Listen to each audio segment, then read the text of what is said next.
Hello everyone and welcome to GRS F1. It's Australia, it's the land down under. It's the land of Oscar Piastri and Daniel Ricciardo. And it is a sprint weekend here for round number 5 of the GRS F1 season. And what a dramatic race we had last time with punctures galore on the final lap. That was certainly very exciting and made the championship very interesting. Apparently there's only 2 points in it at the top of the standings, so we're going to have a look at those real quick before we get underway with this sprint qualifying session. And there you can see Paco leads by 2 points from Luke Mills, the driver Paco that everyone thinks is favourite for the title, and even the drivers themselves are saying, oh, we're not going to catch him, but maybe they are. He's not here today. They have Jarvis Coy reserving for him today. He's an F3 driver who reserved in F2 yesterday in the Mercedes as well. So he's here in F1 today as well. Obviously, Yerne is up to P3 now, 45 points. So he still has an outside shot at the title if he can keep winning races like Max Verstappen, I suppose. Max Verstappen in 2023, I should say, not this year. All going wrong. Come on, Max, do better. Quil Pavlakovic is in P4, then Mitch Villiers, Timo, Oscar, Alyosha and Don Vres complete your top 10. As for the Constructors' Championship, Aston Martin are not bottom, which is lovely to see. Mercedes are top, though, by 35 points from Ferrari and McLaren joint in second place at the moment. So let's go have a look at the actual action on track right now. As I've just been told, there's rain in the race. I don't know which race. I think the main race. There could be rain. So that will be very exciting. Let's get all the stuff we want to see on here. And let's see who is going to be first across the line today for a lap. It is not that one. It is Luke Mills coming into the chicane. He's going to do a lap first. So we're going to watch a full lap with your F2 commentator, server owner, man, myth, the legend that is Luke Mills. As I've just been atted. Why are you atting me?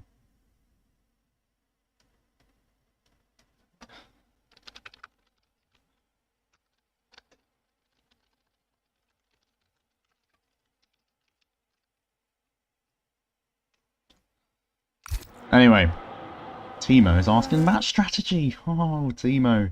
Right, let's watch this. Let's watch this lap from Luke Mills. On board. Does well not to exceed track limits at turn 1. I did that yesterday on one of my opening laps. So we head down towards the end of the first DRS zone at turn number 3. Runs a little bit deep there onto the curb.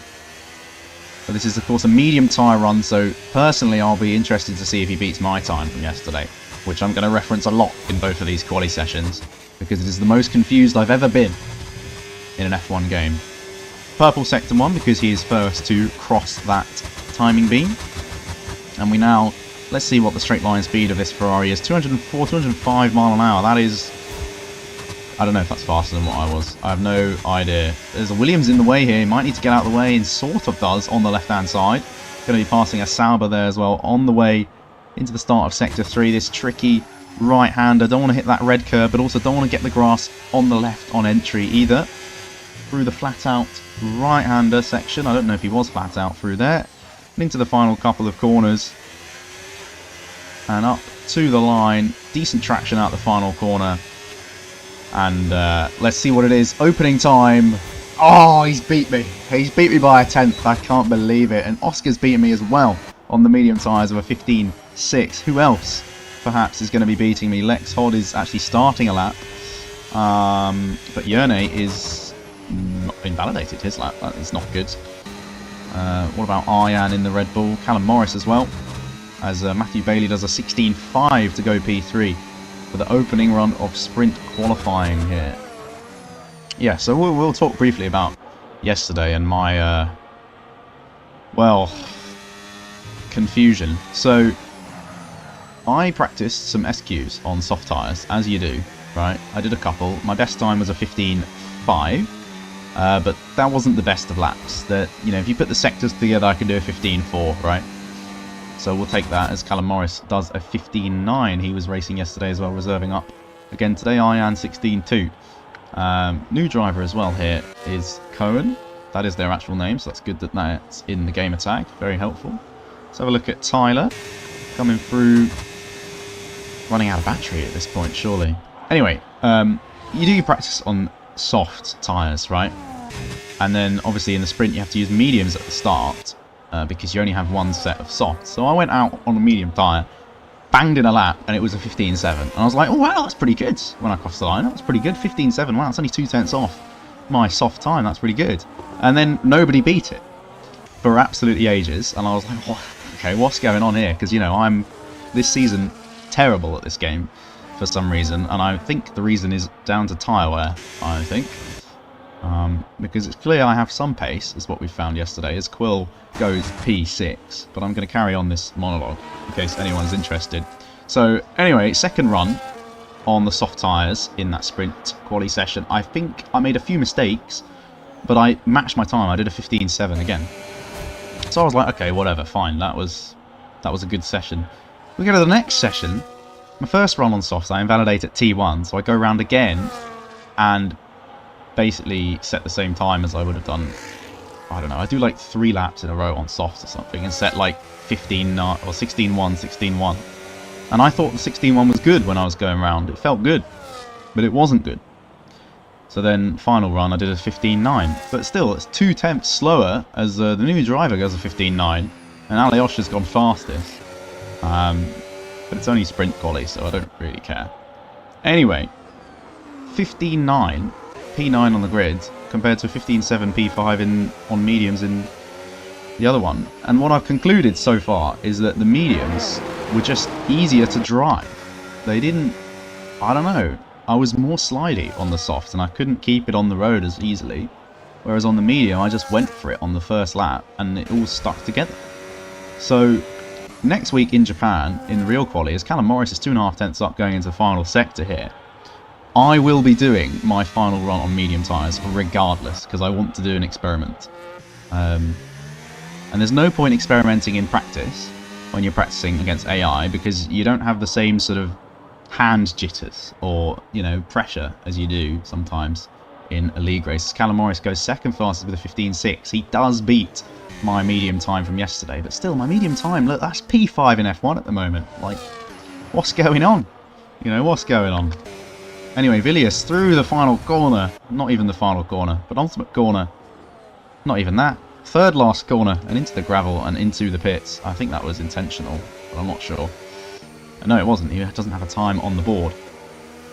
Lucas Hodes also doesn't have a time on the board, so we're going to see what he can do in the Williams. He raced yesterday as well, reserving up today. So let's see how he does. DRS open of the first of 4 zones around this track.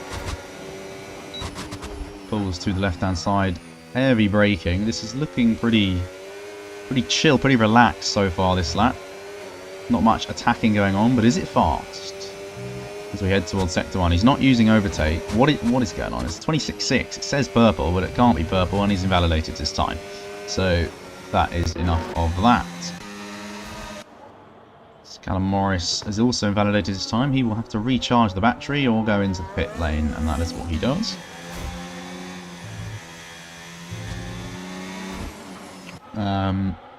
Arjan looks like he might start a new lap. No, he goes into the pit lane as well to put on those lovely soft tyres.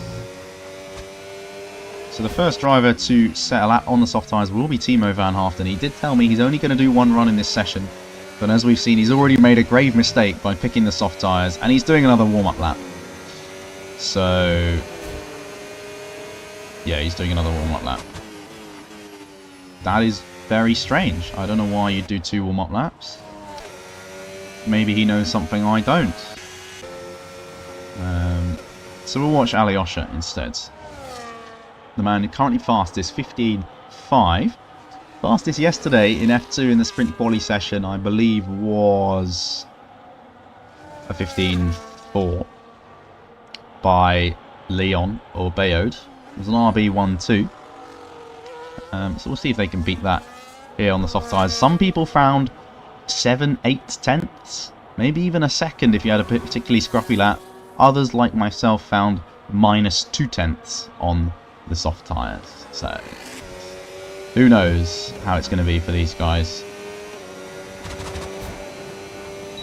Anyway, into turn 3, down to 3rd gear, kissing the apex very nicely there, and nice smooth driving through this section. Don't want to use too much curb and lose traction over there if your ride height is too low. But this looks like a very, very clean Sector 1, and it is 3/10 up already. Look at how effortless it is on the steering wheel. No jitters, no sudden movements. You can tell he's a wheel player. Now, taking the shortest possible route round the park by the lake here. Coming up to the chicane of turn 9 and 10. It's 3/10 up through the first 2 sectors. Ooh, almost running a little bit wide, nearly run off the track. You can get away with cutting the second part of that chicane much more than he did there. Down to 3rd gear for the next corner, using a lot of the curb as you're allowed to there, and then into this fast right-hander, fully flat out, small lift actually, as we looked at the throttle trace, a big lock up into this corner, but that's okay, got the car stopped, and now around the final corner, try not to get oversteer, the tyres are starting to cry, or in my case, absolutely livid with me, and we go across the line. It's a 15.0, half a second improvement from Alyosha. That is a very, very impressive time as Luke Mills starts a lap. I'm not sure if anyone else is finishing a lap. Lex Hod certainly is. Anyone else? Where's Jarvis? Jarvis is down there. Let's go on board with Lex. As fastest goes Yerne actually, and Lex, that's going to be invalidation for him. I'm really not sure who's on a lap and who's on an out lap. It's very hard to tell. Looks like Matthew Bailey is on a lap here. He's running out of ERS through the final sector. And then I think everybody else is on out laps behind him, so we'll switch to Luke Mills for the final part, the final minute of the quali session. One of my favourite parts of commentating is commentating on the last minutes of quali, as Matthew Bailey goes P3 with a 15.3. Luke Mills is wide and off the track. That's going to be his lap done if he obeys his own rules, but it looks like he's going to carry on anyway. No, he's put it into none. He's put it into none, and he has backed out of it, I think. I'm going to assume he has. We're going to go... Oh, Timo's off the track. Don't know what he's doing, but he's starting way down the order for this sprint race. What about Jarvis Coyd, the F3 driver? Coming in towards the final chicane. Can you call it a chicane? It's kind of 2 corners separated by a little straight. Overtake engaged as the checker flag is out. Luke Mills crosses the line, does not improve as we saw, and actually decides to bin his car across the line. Jarvis goes P7 with a 15.6 of his own. Next across the line is an Aston Martin of Nathan Powers. And I see lots of people pulling into the pit lane after invalidating their times here. What about Harvey Conway? Anyone else? Actually, Callum Morris is coming through the final sector.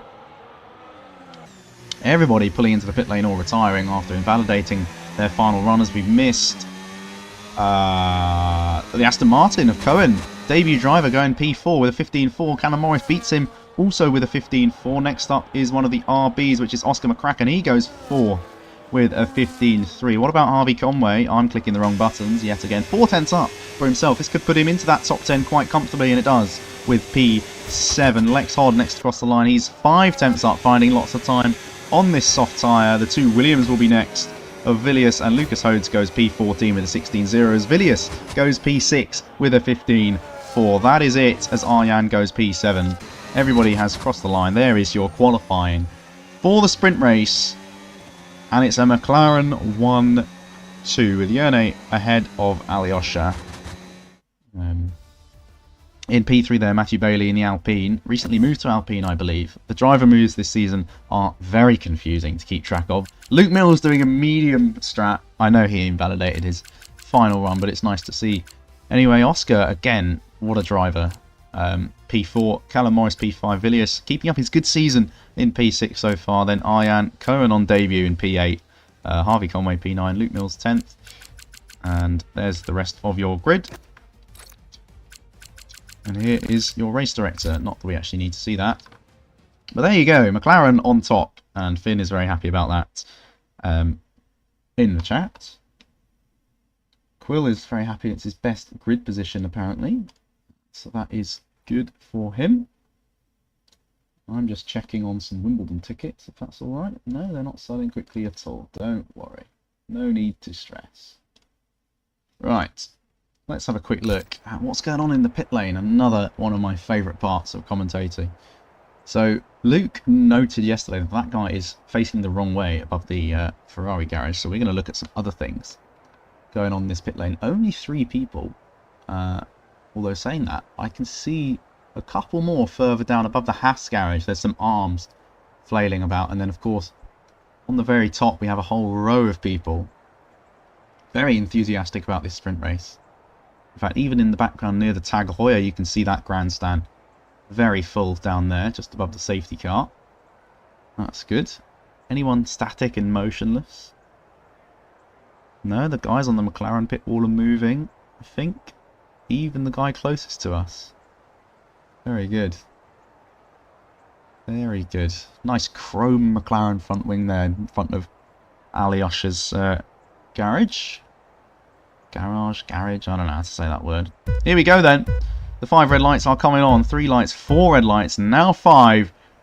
And they're all gone, and they're racing for the sprint in Melbourne. It's the McLaren 1-2 off the line. They keep position at the moment. Let's see if there's any incidents in the background. We certainly saw some yesterday. Going into turn 1, there's a 3 wide moment there for the Aston Martin and the Ferrari, as there's a yellow flag in the background. One of the Mercedes and Aston Martin have come together. That's Timo Gaines and Nathan Powers.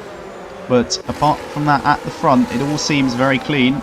As Harvey Conway has been tagged by Jarvis Coyd and he's spun round. As soon as I said it was very clean, there is an incident straight off the bat. Another yellow flag out there. Let's go on board with his the guy who caused that incident, Jarvis Coyd. He's side by side with the other Haas going into the fast right-hander, and he does run wide and lose that position. But these guys are under severe pressure from about 4 or 5 cars behind them, including Tyler, who is not afraid to make a lunge or a late move into a corner. Let's see how this all filters out down this sort of curved straight, if you will, up the inside maybe into the fast left right, but no, backs off it for now. I will switch to the front when I know there's action down there, but there's lots of action at the back. David Hoy trying to make it 3 wide, getting past an Alpine perhaps. No, that's actually Lex, the Ferrari, the Sauber ahead of him, who's making that move. David loses a position to Alex King there in the RB. Is anyone on mediums is a fantastic question. As Callum Morris has spun it. Where is he? He's dropping down like flies. There he is. Couldn't press the button quick enough. He spun at the final corner. He's on hard tyres. I think he's had an instance with Jarvis actually as well. He's also had a problem at the final corner. So lots going on. Let's have a look at the positions gained on this opening lap. The top 4 staying as they are. Luke Mills up 4 places, capitalising on a lot of incidents, a lot of problems as these two go side by side. Could there be more incidents? Has to go off the track a little bit, but does complete the move up the inside of turn 5. Let's check that important tyre information. Everybody is on the hards. They've learnt from yesterday that the game is bugged and you get 3 sets of hards in a sprint weekend, even though you're not allowed to. So, well, it would be funny if that bug just didn't exist today and they all only have 1 set of hards. That would make my day, to be honest. Although they said there's rain, so it doesn't really matter. Yeah, let's go back to the front. Yerne ahead of Alyosha. We don't care about the tyres. If it's just everyone on hards, that is not relevant at all. So let's see how these guys cope on these hard tyres. They should be very easy for them, to be honest. As Alyosha sets the fastest lap with an 18.2, beaten by Luke Mills' 18.1.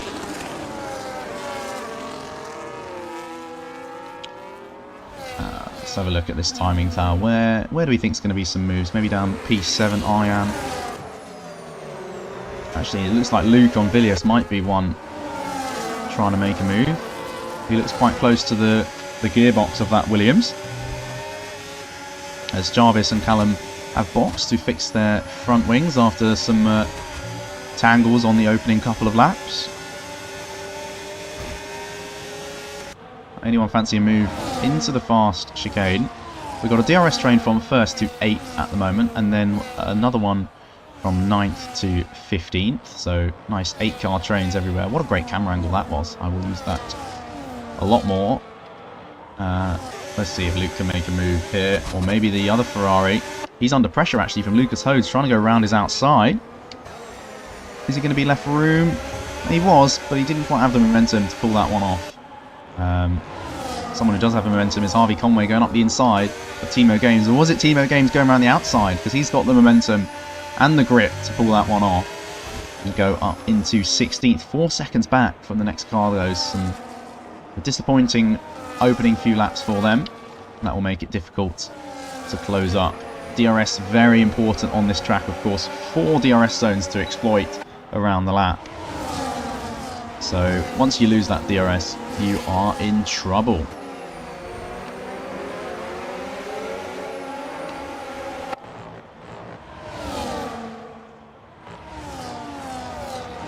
Ooh, little tap of the wall for Lucas Oates there, but he'll get away with it. It was side-to-side contact, no visible front wing damage. As we are going on board with him now to see if he can make a move on the Ferrari of Tyler. Looks unlikely. Let's switch to the other Ferrari on Williams. Ferrari v Williams today. 5th and 6th and 10th and 11th.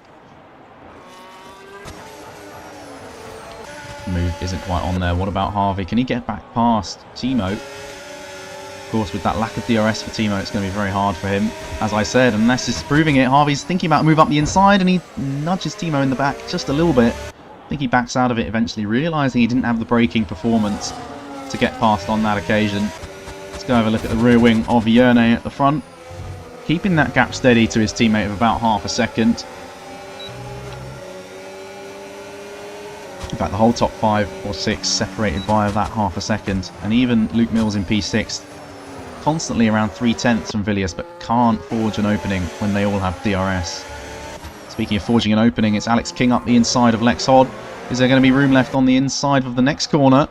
A little bit of wheel banging, but they are still side by side as Lex has a massive swapper on, but still gets the place.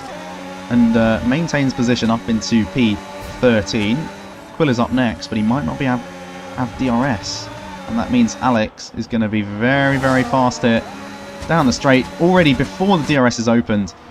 He swoops to the left-hand side and finds his way ahead of the Sauber. Meanwhile, David Hoy might be thinking about a move on his new teammate in his new team. Traitor? No, joking, it's fine. It's fine. It's fine.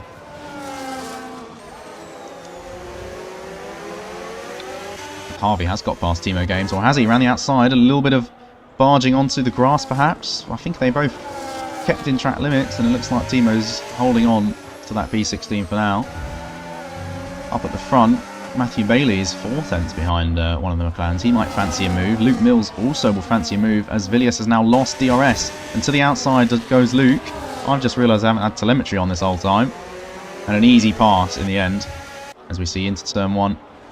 Harvey getting past Timo. Timo might try and get it back, but he doesn't have DRS. It's a double detection zone.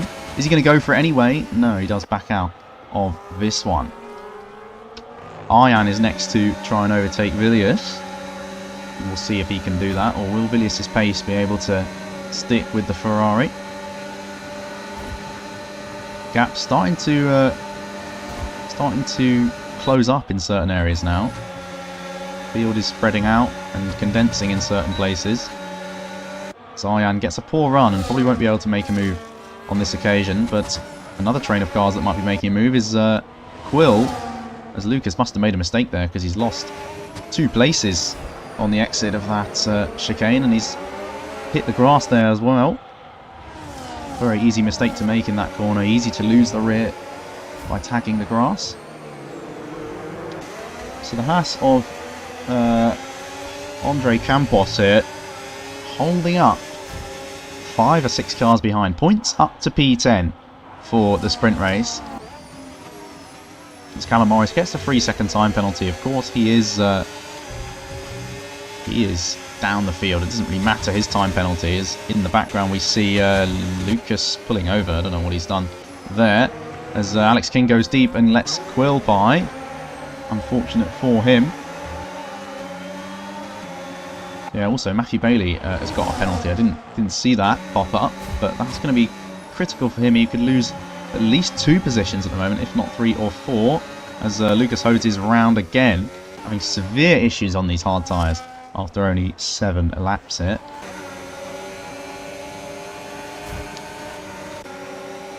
Oh, I'm missing all the moves as Tyler makes a move into the chicane on Andre. As Lucas is having more issues, being overtaken by Nathan Powers this time in the Aston Martin.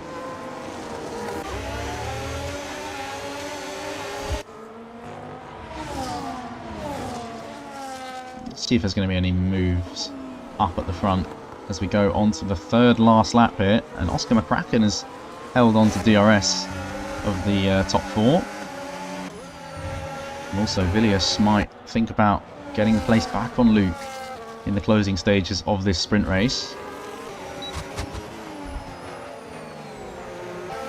Will Alyosha try and move on his teammate? Fancy some extra points for his own championship position endeavours. Trying to move himself up the table. It's only 1 point extra, I think. I don't actually know what the points are. I'm assuming it's just 10 to 1, but might be wrong. Gaining, certainly gaining into the fast chicane. Getting a nice run out of here as well, but he's probably going to want to wait to the penultimate or the final lap around here to try and have a move for the lead. He's going to have one chance, I think. The question is, will he take it? We'll find out very, very shortly. Other drivers within 0.2 of a second. Andres is keeping Tyler busy now that Tyler's got past him. But look at that battery, only 11%. None of these guys have much battery. Quill, the highest on 50%. Same with Alex King, but he's got a 3-second time penalty. That's not going to help him. Back to the front with Alyosha. He's ever closer. Lap 9 of 10.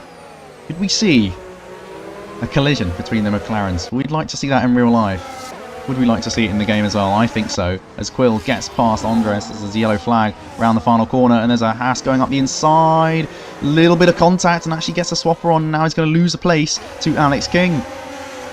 So he tried it. He tried to regain the position, but ultimately it didn't work. A bit too late on the brakes. Tagged the Alpine and came slightly worse off in that situation. But here goes Alyosha, maybe. 80% battery versus 67. Is he going to make the move now? Is he going to dummy a move? Perhaps practice a move for the next lap, the final lap. Here he goes, and he does wait. He does wait. Will Villiers wait? Yes, they're all very smart here in F1. It's all going to kick off on this final lap as Ayan wants to get involved with this P5, P6 battle as well.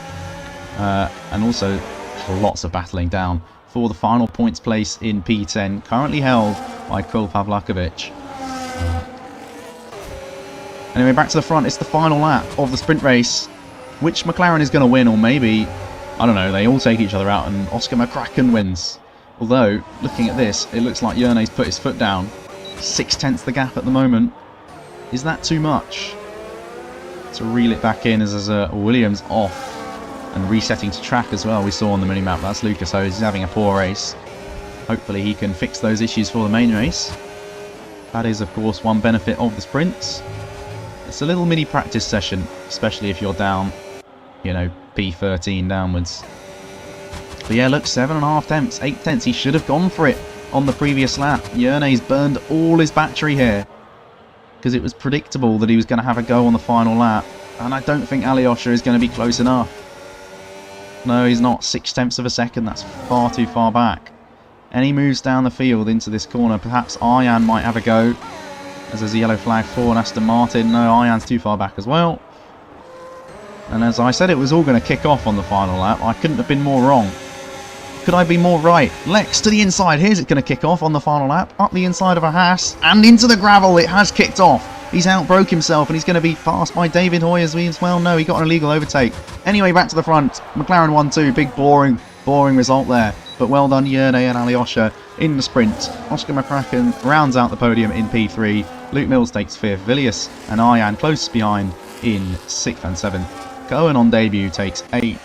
9th for Tyler. Quill Pavlakovic in 10th. Andre Campos in 11th. Alex King 12th. Lex Hoyle 13th. David Hoy 14th. Timo Van Haften 15th. Harvey Conway 16th. Nathan Powers, Callum Morris, Jarvis Coyd and 1 DNF of Lucas Hodes. There is your sprint race result. And it was an okay sprint race. If it was F4, I'm sure lots more happened, to be honest. There was lots of tactical DRS games and all that boring shenanigans, but that is how it is. Let's have a look at what's going on in F4. We've got more viewers than F4. That's amazing. But a guy called Lemon is winning. And Yeah, Thomas has paused. A guy called Lemon. Oh no, Lennon, not Lemon, is winning. Oh, we got an Aston Martin in P3. What a goat. What a goat. Anyway, first race of the weekend done. I say weekend. It's not a weekend. It's a Wednesday. Oh, I've already read the result. Look at the fastest times. All very close. Fastest lap from Callum Morris on those fresh medium tyres. Let's have a quick look at the race director. Everybody on hard tyres. Bit boring again, but ultimately the correct strategy choice. Especially with the tyre allocation glitch. And there's all your warnings in case anyone feels they were unfairly treated by the game and wants to get one removed.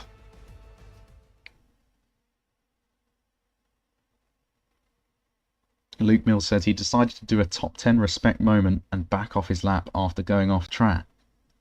No getting P3 by scamming. Well, it's glad you did because you were caught on camera doing that, so don't worry. That was caught on the world feed, if you want to call it that. As we have 12 viewers. And short quali for the main race is officially underway. However, I think nobody is going to go out for 6 minutes. Because you only get 2 sets of tyres. So, we might have, well, we might have some interest. We might have to find some content for a little bit, to be honest. Which I can do for a minute at the start of a race in this screen. But can I do it? Can I do it for 6 minutes? I don't know. So apparently, we're getting intel there's going to be rain at the start of the race. We'll see how long that is going to last. As I hear someone coming out the pit lane. I bet I know who it is. I bet it's Timo Games. It is. Is he going to do some race prep on a set of softs? I don't know. Also out the garage, an Alpine. Is that Quill? No. It's Matthew Bailey. Skies do look quite grey overhead. 30 minutes of rain, it's been confirmed.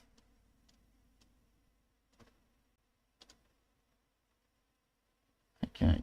Looks like the tickets have sold out for now, but they will be released more. That's good.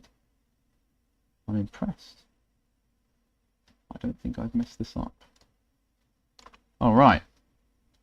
Sorry about that. Intermediate conditions predicted for the start of this race. Let's have a look at these drivers out on track. So Timo will be the first one. We're going to watch a full lap with him. Or we can do this. Oh. We can give him the full TV screen. You know?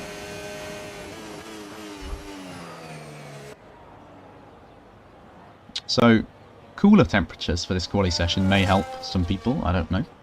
As I said, I don't know anything about the tyre model in this game. It is very confusing to me compared to last year's game. But we'll see. Hot lap engaged for Timo. That's already a rookie mistake, I think. I don't know. I think medium's better. Anyway, into turn 1 we go. Let's get him on the big screen. DRS open as we head under the bridge and to the left hand side of the track. Try not to kiss the wall on the left. Nicely done. A little lock up on the right inside front. A little bounce over the curb as well, but this is all very smooth and very calculated. It looks so slow from the spectator cams, but it definitely isn't as we head into turn 5 and 6. And this is also turn 7 and 8, I think. This is turn 8, this little kink. And now we're coming up to turns 9 and 10. Hugging the left of the track, then pulling to the right of the track, downshifting into 6th gear. This is very much a prep lap for Timo, some race prep I think, because he's not burning his battery at all. So we might switch to Matthew Bailey. He is pushing into the final sector, using a bit of curb on the left hand side. 5th gear, interesting choice for the next corner. And then just missing the red curb on the left as well. Up through the gears. DRS open. Timo Games 17.2. That was indeed a slow lap. Matthew Bailey 15.9. A much faster alternative from him. Next to cross the line is Luke Mills. starting a lap, so we'll go on board with him for this one. He's on the intermediate tyres, so we will not do that. We'll go and have a look at Lex Hodd coming into the final sector.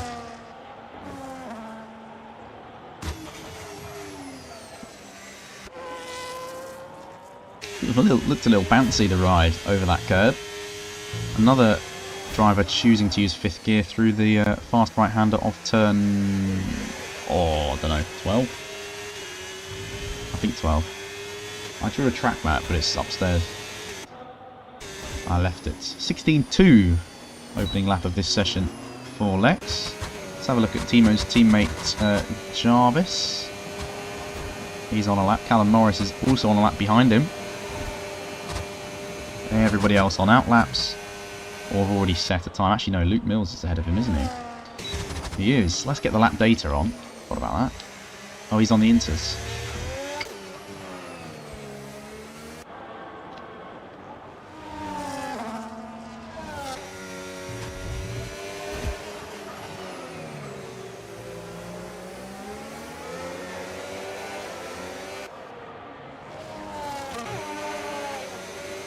Alex King has crashed, retires. He's retired as Jarvis goes P2 with a 16.1. Quill goes P4 with a 16.3. What is Callum Morris going to do as he crosses the line? Takes a very short run to the line. It's fastest for now with a 15.9. Next to cross the line will be starting a lap, I believe. Debut man himself. No, it's not debut man. It'll be David Hoy. Starting a lap.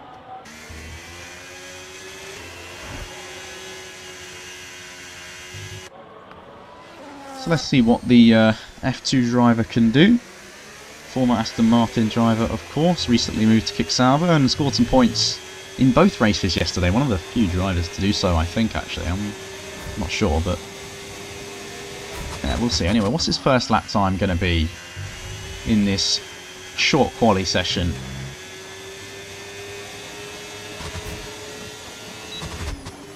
Into turn 3. Nice and smooth, no visible oversteer. Took a few stabs at it into the next corner and then flat out through here. Overtaking and engaged for a little bit. Just add a little boost to the end of this first sector split. 26.4, very competitive so far. Hugging the right hand side, and that will quickly switch to the left hand side as we want to straight line this bit. Don't touch the grass on the left, turn it off. Turn your overtake off by the bridge, I like to do, and throw it in for the next couple of corners. Hopefully the car sticks with it, and it did on this occasion. A small wiggle of the back end, but nothing too crazy.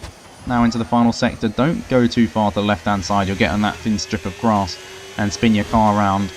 Flat out through here. 6th gear, he decides. Some people have used 5th. I think 6th is better. A little bit of a lock up into the final couple of corners, and this is a very tricky corner on the track. All important final corner exit, up to the line, overtake engaged, down to 5% battery. It's a 15.9 for David Hoy, and it's provisionally second fastest at this moment in time. Let's have a look at the debut man, Cohen, as Harvey Conway goes P4 with a 14.0. His teammate actually is going to be first, and that's Andres. He's invalidated. So let's go back to Cohen. Put it in the top 10 in the sprint, got some points already for his name, and he goes fastest with a 15.8. That is very, very nice from Cohen. I'm not going to say that last name. It's not worth the effort yet. The risk outweighs the reward on that one, as Oscar said a purple sector 2 according to the game, and that looked very fast and very committed. The car stuck with him through the fast left-right. As Callum Morris goes even faster on the used set of tyres, a 15.5 for him. Even faster, 3/10 now the gap at the top of the field, but we still haven't beat the F3 pole, to be honest, or the F2 pole. So lots more to come from these guys, including the McLaren boys. They aren't out on track yet. Oscar McCracken could be a contender too. Here he is, up to the line.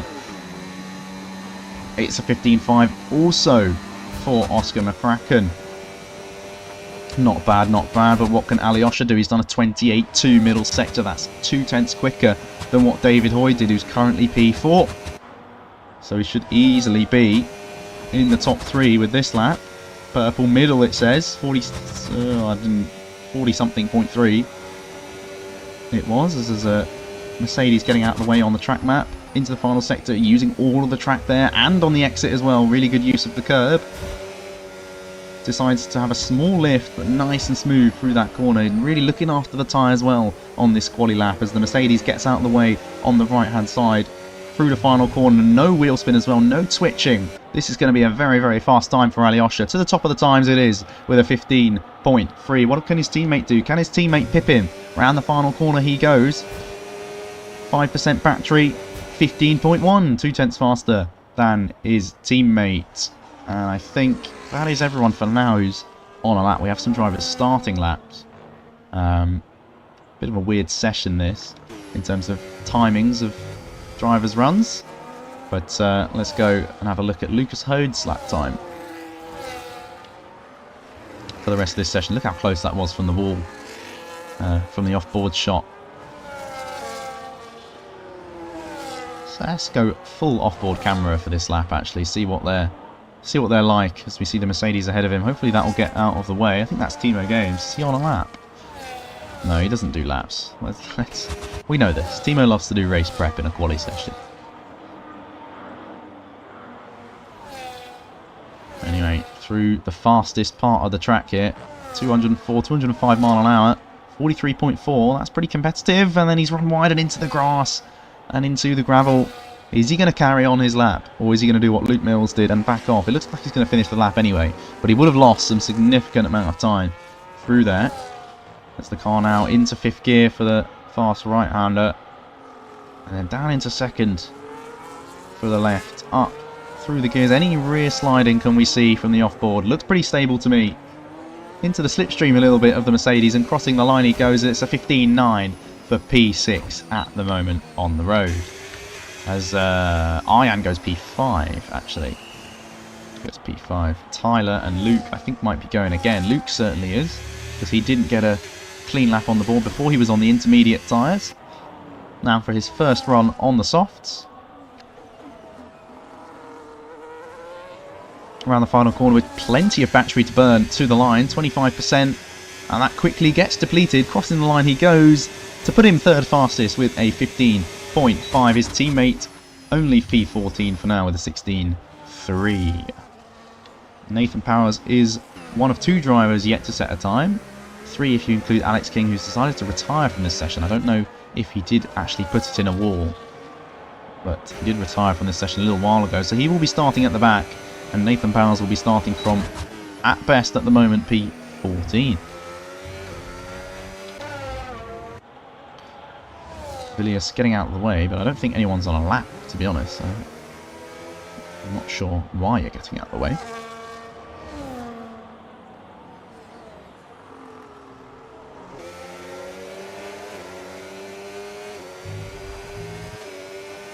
Anyway, let's see this full lap.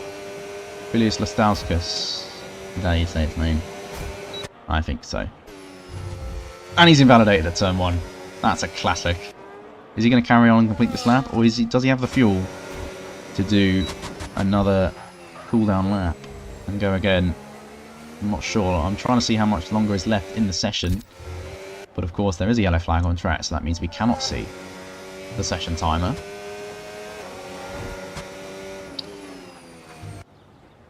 He has backed out. He has 5 minutes, so he could... let's see, a minute and a half. No, he's got a box. It's too late to do another run. He's got a box and just go for one final run at the end of the session like everybody else. Let's have a look at Timo's race prep, because everybody is in the pits. Apart from 2 drivers, and he's spun round. What a great time to flick to him. Oh, I'm going to send him that clip later. What a fantastic spin that was from Timo van Haften, showing you what not to do on the opening lap in Melbourne. His tyres, how old are they actually? 7 laps, that's why he spun. Very, very old set of tyres. Very, very old set of tyres. Gonna have no rear grip at the moment.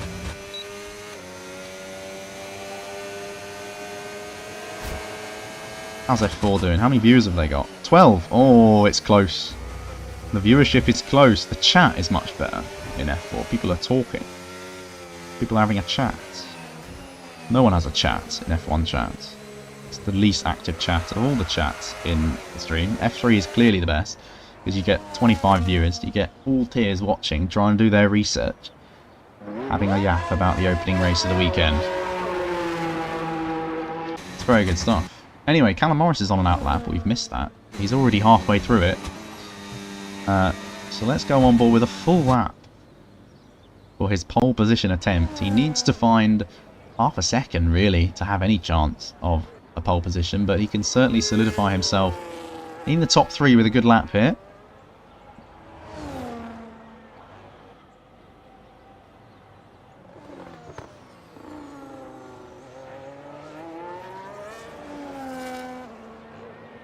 Here we go then. Callum Morris, what can you do? F2 Championship leader. I think he still is.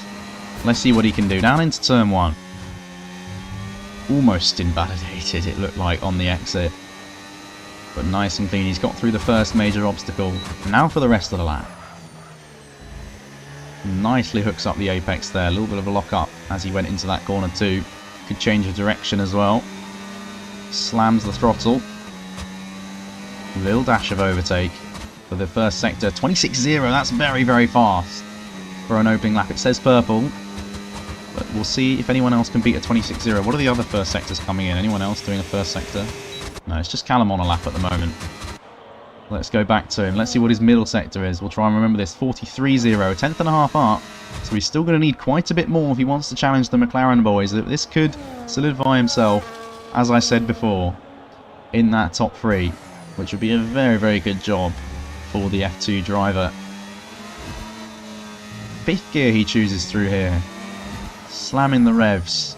Flooring the throttle. Bit of a hop over the red curb on that left-hand side. And then through the final corner. Decent traction for him there. Again, trying to take a weird route to the line on the right-hand side. Maybe avoiding some bumps. But it's a 15.3 for Callum Morris so far. Next to cross the line will be the Haas of Andre Campos, who is 2.5 tenths up at the moment as we head into Sector 3. We have 1 minute 47 left to go, and most drivers are starting their laps now. So Matthew Bailey will be the next one we go on board with, I think. As he is... Actually, let's go on board with him now, because this is the fight for pole. Nope, let's go to the McLaren boys. They're on their laps. Yerne is... 43.0, he's in the wall! Yerne is pushed too hard, and the pole position man, currently on provisional pole, may not get it. He's binned it into the wall, a very high-speed crash on the exit of turn 10. Commentator's curse or what? We switched onto him, and he's straight off into the gravel. It opens up a prime spot for someone else to nab pole position, particularly his teammate Alyosha. What can he do around the final corner? He's got some battery to use. He went a bit deep into the ultimate corner. Is it going to be enough? 15.2, it's not enough for now for pole position. Who else is going to be crossing the line? Andres has gone P7 at the moment. Next across the line is yeah, no, it's not. Callum Morris has gone. He's going to go again, actually. He's going to have another go. Matthew Bailey was on a lap. He's 4.5 tenths up, but he has invalidated his time. Who else is doing laps? I'm very confused with the order. Another invalidation for whoever that is. Cohen. Luke Mills is a tenth and a half up. He needs another 4 to guarantee pole position, though. Around the final corner for him. What's it going to be? 15.3, only P4. Doesn't beat Callum Morris. Doesn't beat Callum Morris. Next across the line is Harvey Conway. No, it isn't. It just isn't at all. It isn't. It's Cohen. No, it's not. It's... Oh, my gosh. Oh, my gosh. I don't know. Who's next across the line? Jarvis. 2 tenths up for Jarvis. Right, now it will be easy. Now we can actually see who's crossing the line. Jarvis goes P7 with a 5-tenth improvement to 15.6. Next up is Quil Pavlakovic. He's also half a second up. This could put him into the top 10 as well. After this, we have a Sauber. A Sauber. 5 tenths only gets him P11 at the moment. Lex is coming through the final couple of corners as well. 16.2 for him at the moment. David Hoy has stopped on the exit of turn 10. His session is over as Lex goes P12. Harvey Conway is next. He's a tenth and a half up, but he has invalidated his time. What about Oscar McCracken? P5 to P3.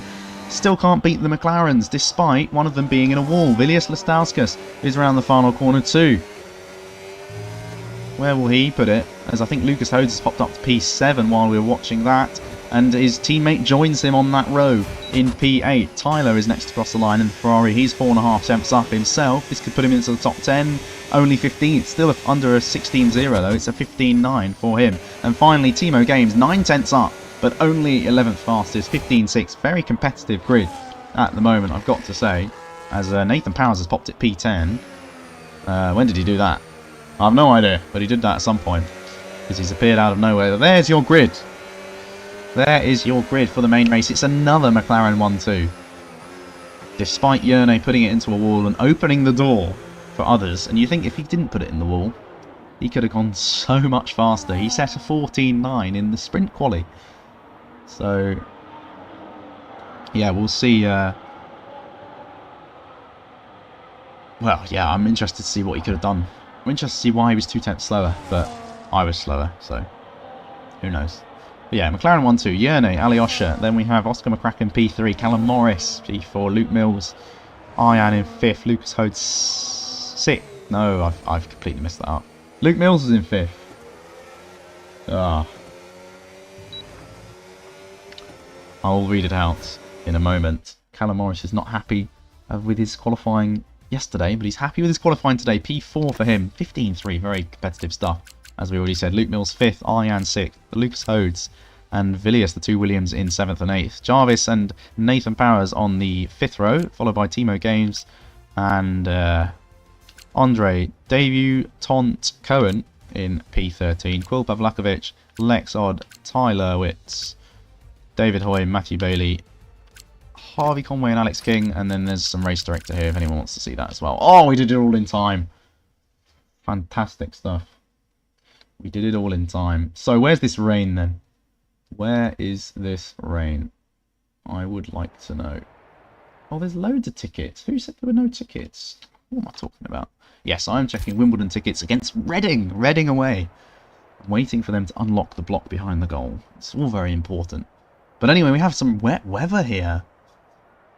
This is going to be very exciting. Hopefully. Please. Please be exciting. Yeah, wet weather. It looks quite heavy, to be honest. It almost looks like heavy rain. It's definitely inters, because wets are rubbish. You never want to use wets in this game. Never, ever, ever, ever, ever. Even if it says heavy rain for a while now, you still use inters, as Luke Mills found out on Saturday night in a different league. That was quite funny. He was not happy with Mark for that advice. So what can we see in this pit lane? Any wet weather stuff? Obviously the intermediate tyres glitching through the floor of Yerne's garage there. McLaren guy's got a rain jacket on now, the guy who's outside. Look at that detail. They've got rain jackets on. That's quite nice. I wonder if during the race they just put them on suddenly when DRS is disabled. They suddenly switch to have a jacket on. We're going to have to watch that. When someone comes in the pits, I want to see on the left-hand side if he's got a jacket on. Anyway, we have 5 red lights. And the lights are gone, and they're racing in Australia for the main race. It's a McLaren 1-2 off the line once again, and there's a lot of spray for these drivers down the field. But let's see anyone making moves up into turn 1. All incidents. Round the outside goes one of the Williams. I think Vilius is a big snap for a Mercedes on the inside. And where are the drivers? I cannot see them. I cannot see them through this spray. They're everywhere. Someone's down in the background. I think Jarvis has had a bit of an incident wide into the wall. Oh, there's cars everywhere. I mean, what's the point of commentating? We can't see what's going on. As there's a Red Bull off the track. That's Ian. He's lost the place to Lucas Hodes, and he's going to be side by side with Timo Games and into the wall. The earliest opportunity is the Williams, and further back there's more incidents with Vilius and Nathan. A bit of skirmishing into this corner. Haas off the road. These guys are 3 wide back here. There's absolute chaos down the grid as Lucas Hodes is into a wall. So is Lex Hod in one of the Saubers. But I think everyone's just about got most of their front wing, apart from Lucas, who is well round in the first sector. Let's have a look at Tyler. He's all over the back. In fact, someone's up his inside. It's Alex King trying to move into the chicane in these wet conditions. And he's got a swapper on. He's been forced off the track a little bit, but that's just because of the conditions being so tough. Matthew Bailey sleeps through on the inside in the Alpine. There's absolutely nothing going on at the front. Alyosha has lost a second and a half. Oh, there's more contact in the back. A bit of a Constantino effect there, causing people to run into the back of each other. Harvey Conway, oh, it's okay. I've unlocked a hack for F1. Just watch the bottom half of the grid on lap 1. Nothing, literally nothing has happened in the top 6 on the timing tower. Nothing has happened. And look at this, there's racing everywhere. Cohen now on debut is trying to go round the outside of turn 1 on the Haas. And he's going to make it. He's going to get it done. In fact, the Haas is going to lose another position to Tyler in the Ferrari, who has got damage as Lucas has decided to retire in the pit lane. These guys are almost 3 wide. They nearly do an Alpine from 2023, I think it was, when they caused that red flag under the restart. Up the inside for Tyler as well. They're all skating off into the distance, it looks like, as 2 of them go deep and lose a couple of places. Matt is up a couple of places himself. Alex King still struggling. These guys could nearly be 3 wide and now are into the wall. And that has gone very badly, but they have somehow survived. Somehow survived for now. It's still going on. The Kick Saubers making up loads of places. A little bit of a swipe from one of them, and actually that allows Matt to get through. I think David had a little swapper on and accidentally collided with Jarvis. It's all going on at the back and nothing's going on at the front. I say that as Timo gets past Nathan, who's had a great start up into P8. Let's have a look at the positions gained. There you can see up 4 places for Timo Games. He loves starting down the field and making positions. Also up 4 places, Tyler and Harvey Conway. He's the one trying to make a move straight away here on Tyler, as we see Lex having an issue with a yellow flag, and these guys are almost round, and he is round a little bit. He's kept it going, but Harvey had a big slide out of that corner. The front wing damage not going to be helping his performance at the moment. But yeah, it seems to have calmed down a little bit, because I've generally been speaking for like 3 minutes straight. That's how much action was going on this opening lap down at the back. So let's have a quick look at the front. Alyosha has cut that gap back down to under a second into the 8/10 region. It was 1.5 at one point, I did see on that opening lap. So this is good stuff for him. Oscar McCracken staying with them in P3 at the moment. Got plenty of battery at his disposal as well. Luke Mills in 4th. Followed by Callum Morris and Aryan. So we quickly switch back to Tyler, who's just been passed by Harvey Conway.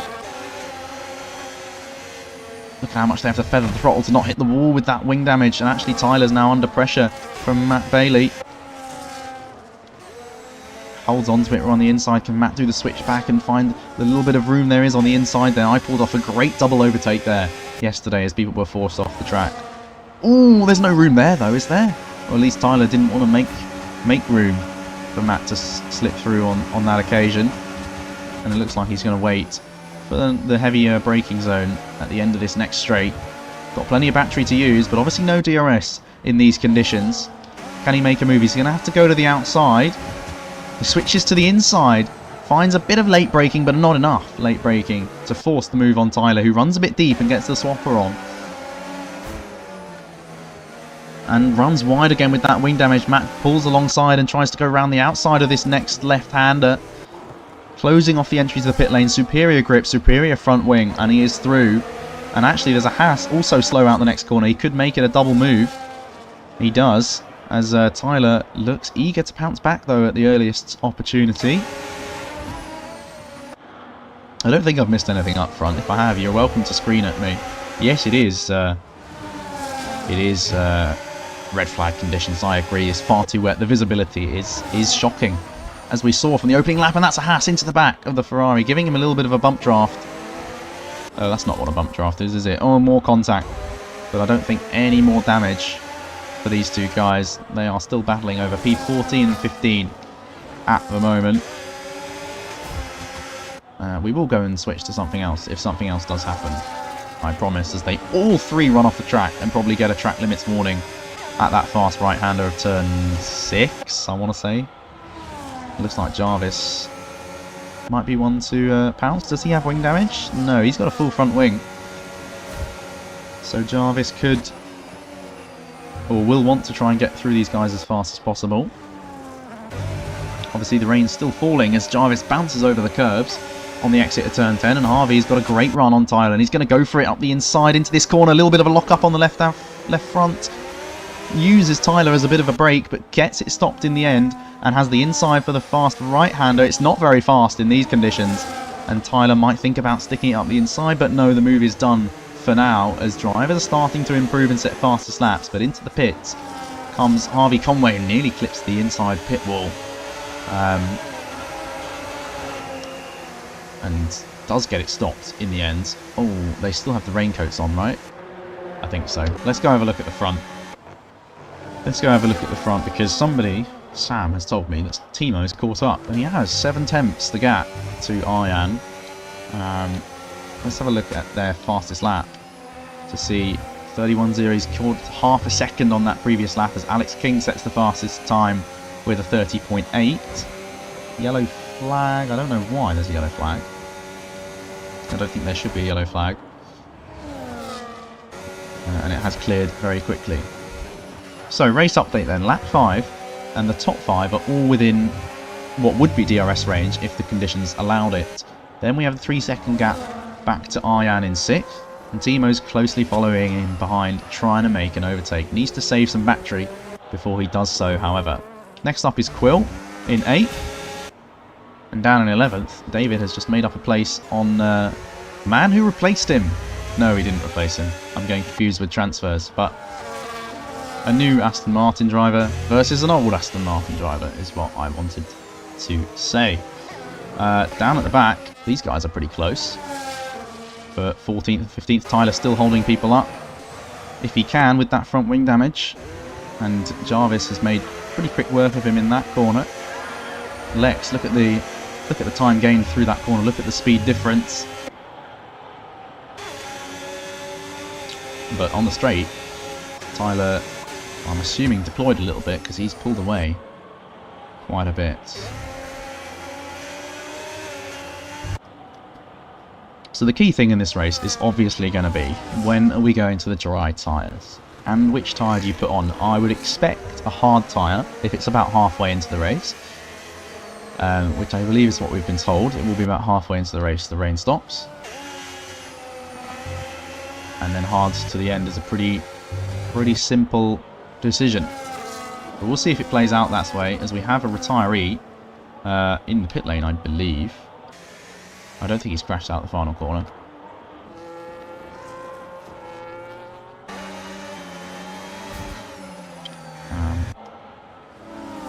Oh my gosh, I've just remembered something. That is the camera angle we've just gone on that helicam that on last year's game was shaking around like anything.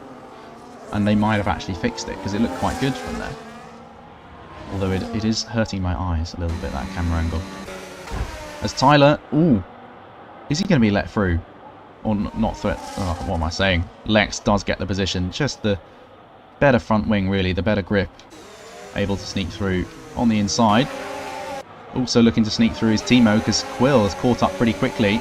So he's got to make quick work of Arjan, does Timo.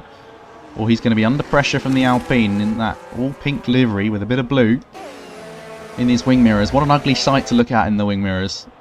He'll want to get rid of that as soon as possible and make it a Red Bull in his wing mirrors. Oh, big slide! That could have been the end of the race for Timo van Haften.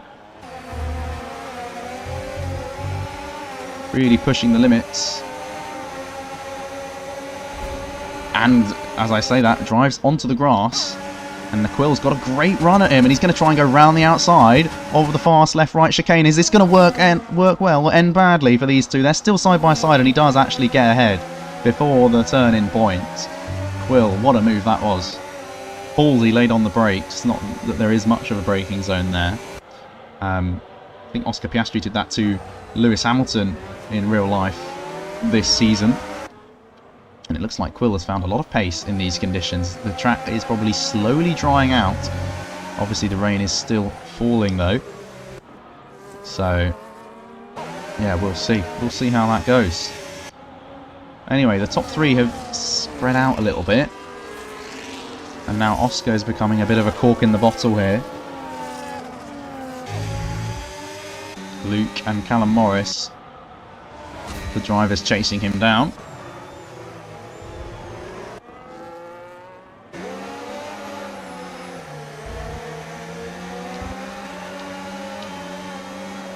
Everyone, of course, on the intermediate tyres. Should we get that on? It is quite wide, isn't it? No, let's, we'll leave that until the rain dries up, and then we'll put the tyre graphic on the screen.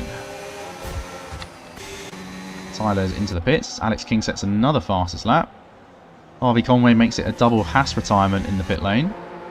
And what a great picture of the safety car.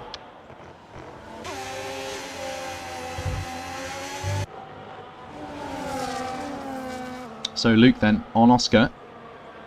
Needs to save some battery, I think, if he wants to get past. I found it very difficult to save battery yesterday at times. So we'll see if these drivers can do a better job of that, as Luke is following Oscar like a hawk right now. Around the final corner he goes. Another fastest lap for Yerne out in front. There's a yellow flag as a Mercedes. It's Timo Games. What have you done? What have you done? He's managed to maintain position, actually. He's lost the 6-second gap that he had to the cars behind. And Nathan Powers is thinking, oh, thank you very much. I sent someone who's vulnerable. Just like, who's the race engineer who said that to Danny Ricciardo? You know, Timo making a big mistake. That's good, because I can call him washed after this. That's very good. But Nathan himself is under pressure from Villiers, and Villiers is trying it up the inside. We see from the rear wing cam. Nathan tries to hold it around the outside, but ultimately cannot do so. And Villiers is through with an aggressive, clean move. David Hoy next on his former team principal. He's in an Aston Martin sandwich. The green machines, they can't leave each other right now. Once you're in a green machine, you're a green machine for life. And Nathan is trying to remind David of that at the moment.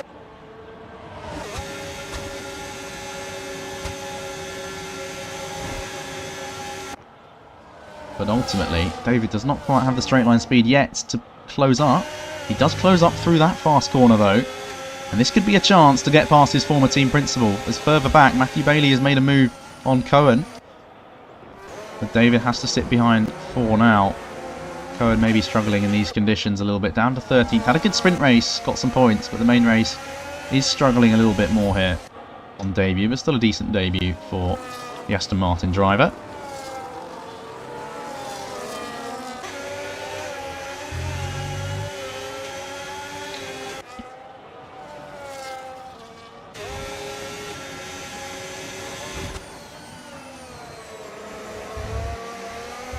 Lap 10 then. So a third of the way through this race, as David has a big slide through that corner. We go back to the front because they're back in DRS range, and I do wonder if they're going to fight for this win at any point. Alyosha, will he have learnt from the sprint? Maybe have a go on the penultimate lap. Try and do what Oscar Piastri did and nick it when your rival's not expecting. Obviously Oscar actually failed that move at the weekend in Hungary, but still, maybe it was the right play. We'll never know. Further back, Luke still putting Oscar under pressure, but Oscar slowly catching the leaders again. The pace is ebbing and flowing with this top 5, but it certainly is a 5-car race at the moment. Because any one of these guys can easily undercut or overcut into the lead if they get that lap right. And you can see, look, there's a little bit of a dry line forming. I think. A drier line at least. You can see it. With the weather effects on ultra high here. That's what we like to see, as David has got past his former team principal. Really wanted to see that move, but I didn't. Will Nathan be under pressure from Matt now? There's a bit of a wobble for Matt out the final corner. He's going to use some battery to negate that. It's not going to be enough to make a move. These guys are going to stay behind for now. Quill is up the inside, is he? He's late on the brakes. He's locking up. Ian goes a bit deep and sort of lets Quill past as he swoops around the outside of the next left-hander and is up into P6. Big gap ahead of him to chase now. 9.2 seconds to get into that fight at the top 5. That is going to be a very difficult ask for Quill, but so far this has been a great race from him. He is up 8 places. Definitely a contender for driver of the day, as Nathan and Matt were briefly side by side before we cut onto them.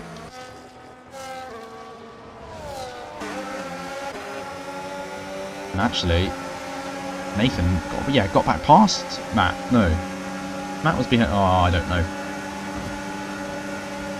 No, Matt's always been behind. He hasn't got past Nathan yet. That's what's happening. That's what's going on. Alex King gets a 3-second time penalty. I believe that is his first of the race. No, it isn't. It's his second of the race. It's his second of the race. As Harvey has had enough. He has now left the session. Doesn't fancy spectating. Let's have a quick look at what's going on in the F2 sprint. F2, F4 sprint. Oh, not sprint, main race. It's also raining in that race as well. And the guy who's winning is 11 seconds clear in 8 laps. That is very balanced. Move them up immediately. And we still have more viewers than F4, so thanks for that. That's very good. That's very good. Who will be next to make an overtake? Place your bets, everybody. Place your bets. I'm going to go. I think the next overtake will be done by Matthew Bailey. I called it. That's what I think.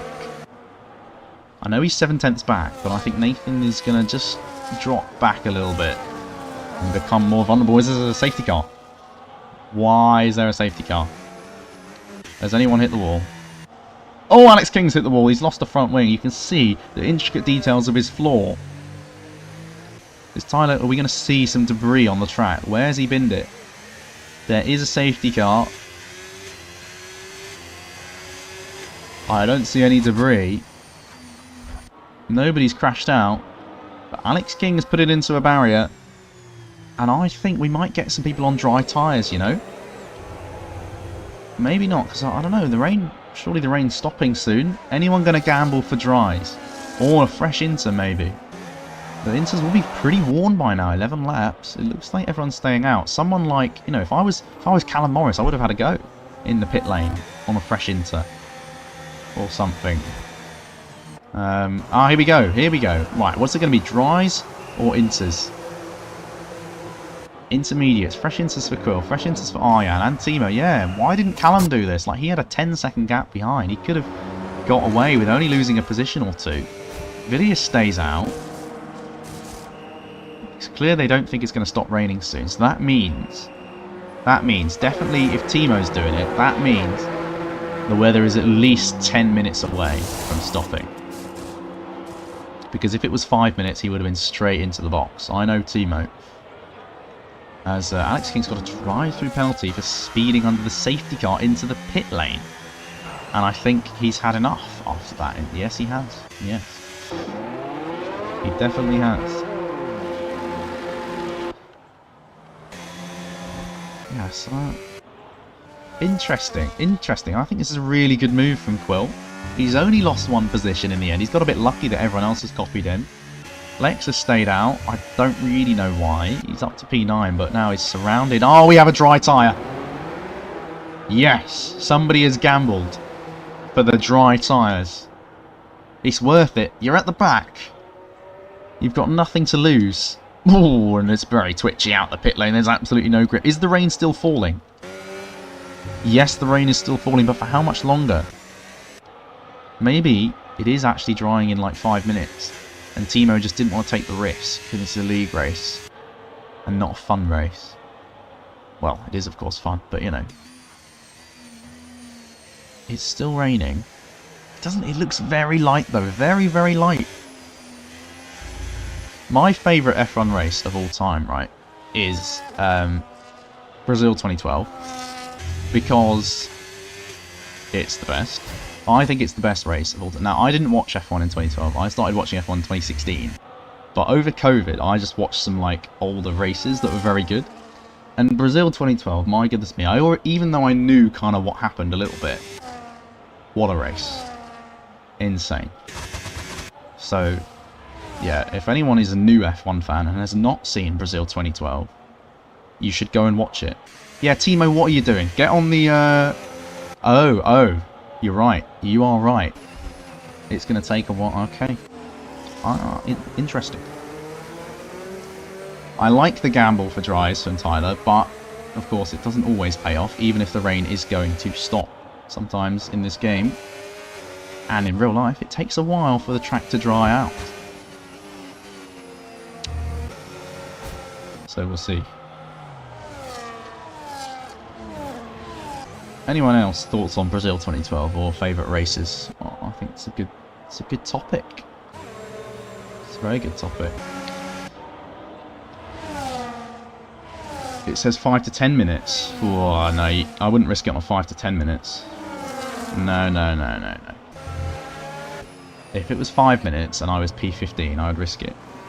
But 5 to 10, not a chance. Belgium 2021, what a race. You know what? That was a great race because Nikita Mazepin got fastest lap.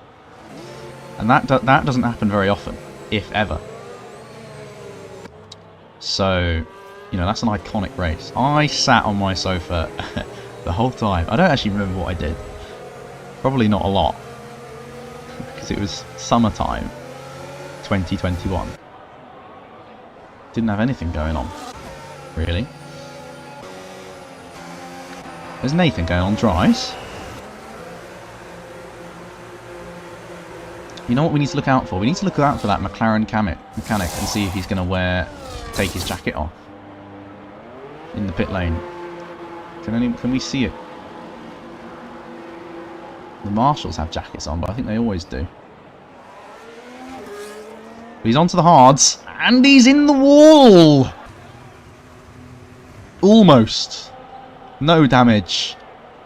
But a big warning for crossing the pit exit white line. You're under safety car, you can take it easy out the pits, you know.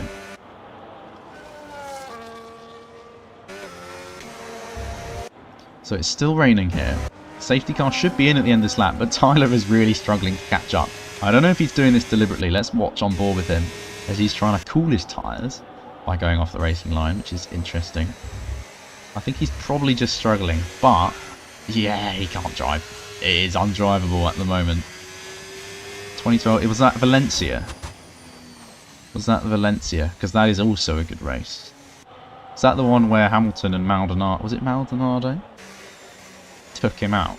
I think so. Safety car's in this lap, so these dry guys, actually, they can't even catch the safety car. That's how bad of a decision it was. So never talk to me about strategy again. But yeah, we're going to go racing. Is it still raining? Yes, it's still raining, but only just. You can see on the cockpit of the McLaren, little rain spots falling still. It does look very wet offline as well. So it's definitely not time for dries yet. Maybe another 5 minutes or so. Maybe lap 18, 19.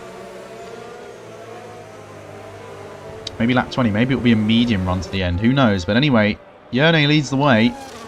And we are underway for the safety car restart. These inters are still going to be really worn, I would have thought, out in front. So I'm interested to see how quickly Quill can make a move on these guys. He's currently in P7. That's where he started. And straight away, there's a big swapper on for Villiers up ahead. And he's going to be really under pressure from the Alpine. Where's he going to go? Surely a move up the inside is favourable. Late on the brakes, he's got the grip on the inters, does he? A bit of a lock-up, a bit of a barge off the track. I wonder if he'll let that position go and think maybe I might get a penalty for that one, but no, he does keep going. And through up into P6 is Quill. Next up is Callum Morris for him. Hockenheim 2019 was a fantastic race. 2018 was very good as well, but 2019 was better. The one where Hulkenberg unfortunately slid into the wall on the drag strip. That was a very good race. I remember showing my friends that race who've never seen F1 before. I was like, you know what, we'll just watch this race. What a great idea. Also, that Hockenheim race, I will talk about the action in a sec. That Hockenheim race, you know it was good because I watched it in a foreign country without English commentary and I still enjoyed it. As Timo has gained a place, I believe, on Lex, and Nathan's in a wall. But whatever, let's go to the front. Let's go to the front. Yeah. I was in Turkey during that race, and I sat in the hotel for an hour and a half and watched the 2 hours and watched the race. It was pretty vibes though. Fastest lap. What's going on back here? They're all trying to find the slipstream. They're all trying to find a slipstream down the back. There we go. Let's go back to Quill. He's the one on the charge. Yeah, I'm not a German F1 fan, but I do love Nico Hulkenberg. What a goat. What a goat. Luke Mills is also putting pressure on Oscar McCracken here. I can't believe these guys on Inters are still out there. Like, if it was me driving, I'd be on puncture territory by now, for sure.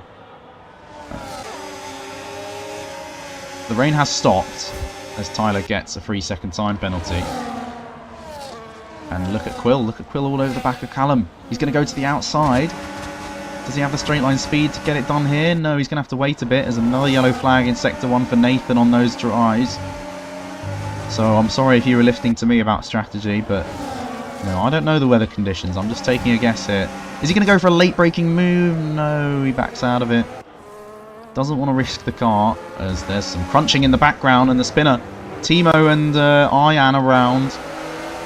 That's not gone well for Timo. I don't know who's crashed into who, but I heard a crunch from behind. And there's another... Jarvis has run deep there as well. Could be under pressure from Ian. Look at Ian with the superior grip on Jarvis. Jarvis might have some damage. These guys... Ooh, this is literally a Mercedes sandwich from that camera angle. Is Ian going to go up the inside of Jarvis? Here he is. Can he make the corner? Yes, he can. Jarvis is slightly off it. Timo's got a great run right outside and almost into the wall. He is into the wall. A bit of a slide. Really well controlled, actually, to sort of glance the wall and get away with it. As I think I saw a Sauber going for a move up the inside. It is Lex. He's now got the inside for the next corner, actually, on Cohen. Is Cohen going to leave him the space? The new driver, how is he going to race against Lex, who's on very old tyres still? Cohen up into P10.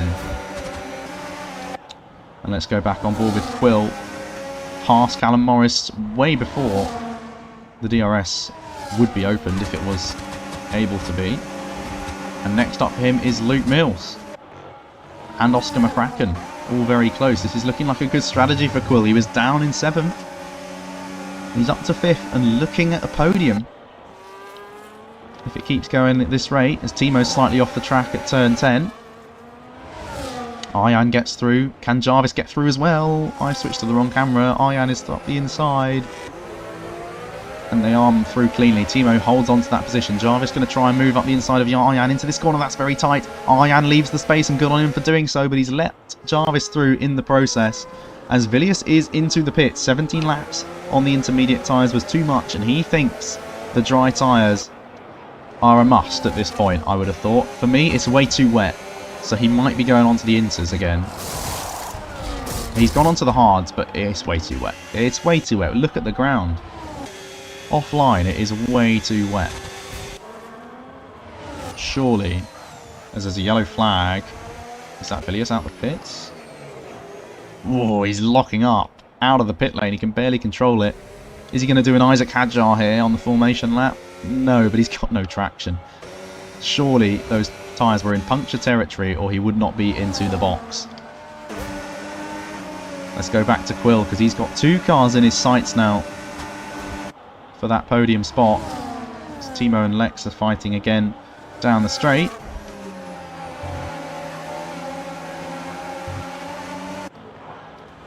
Hadjar, oh yeah, absolutely. Hadjar is a goat. My friend, right, before, just by seeing a picture of Hadjar before Australia, he said he had no aura, and it's just not true. The guy has aura. He's just good. You see that had tag pop up to P3 in a quali session. That is aura right there. Anyway, who else has aura? Quill Pavlakovic has aura. If he can get past server owner Luke Mills in the Ferrari here. In these wet conditions, it's still wet. I can't believe it's still wet. They said 30 minutes. It's been 30 minutes. Just want to see if Tyler's in a wall. Nope, he's still going around all right. Let's go on board with Luke Mills' rear wing. Is there going to be a late braking move from Quill? No, actually really good defence from Luke. And can he turn defence into offence? Around the outside? No, not quite, but can he get the switch back? This is a really awkward place to overtake. It should be single file through here, as I found out yesterday. Crashing into Tyler. On board with Quill, who has much better braking performance.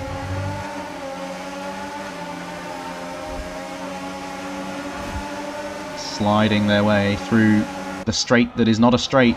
Certainly not in the wet conditions is it a straight. But again, he doesn't have the straight line speed. Maybe running a bit of higher downforce than the drivers ahead. Particularly Oscar, who's now dropped very far back from the leaders. 3 seconds. And surely now this is the best chance for Luke or Quill to get past as Oscar defends to the inside briefly, but again, not enough overspeed to make a pass alongside. As Tyler yet again causing yellow flags. Yes, I agree, the F2 reaction in that Monaco tunnel from Hajar, that was a crazy, crazy clip. That could have been an aeroplane clash for days. Something you see in a quali session on the game, in this league maybe. Although I don't know if that's ever happened in this league. It would be very funny if it did. Anyway, Quill, what are you going to do now? You've been stuck for a little while here. Tyler is up the road, and Luke's trying to move on Oscar. Can Quill make it 3 wide? That would be very, very silly if he did. Luke's trying around the outside of Oscar. Quill, you've got to pick your move nicely. Luke is off the track, and Oscar holds on, and Quill gets past Luke. As Luke has run off the track there. I've said Luke about 10 times in a sentence there. Look at this train now forming behind Oscar McCracken. It's a defensive masterclass so far from my former F3 rival, but Quill might be too much for him. Can he go around the outside here? No, there's a slide from both of them. There's a slide from both of them. Tucking into the slipstream. Will Oscar find the need to defend here? No, he doesn't. He just has enough straight line speed again. How fast is this guy going in a straight line? It's crazy. It's crazy, but surely now you're done. Again. Oh, Quill tries it. Up the inside, he locks up big time. Can he get it stopped? He can get it stopped. Can he get the traction to slide it up the inside of the next corner? No. Oscar beats him on traction despite having 12 lap older tyres. That is very impressive stuff from Oscar McCracken. This is driver of the day material right here from Oscar McCracken as Nathan Powers gets a 10-second penalty for speeding into the pit lane. He is surely done. Look at the cars queuing up behind Oscar, but can any of them get past? No. They can't get past as Timo sets the fastest lap of the race on these fresh inters. They're not even that fresh anymore. They're 9 laps old. Obviously, some of those were behind the safety car, so they're about 5 laps old, but still. These guys on 21 lap inters are doing an absolute worldy job. Oscar McCracken. Defensive masterclass.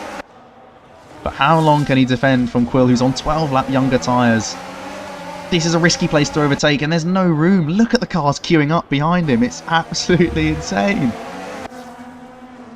The amount of screenshots you can get from this are ridiculous. Quill's run out of battery though. Neither of them have any battery. Luke doesn't have any battery. Callum doesn't have any battery.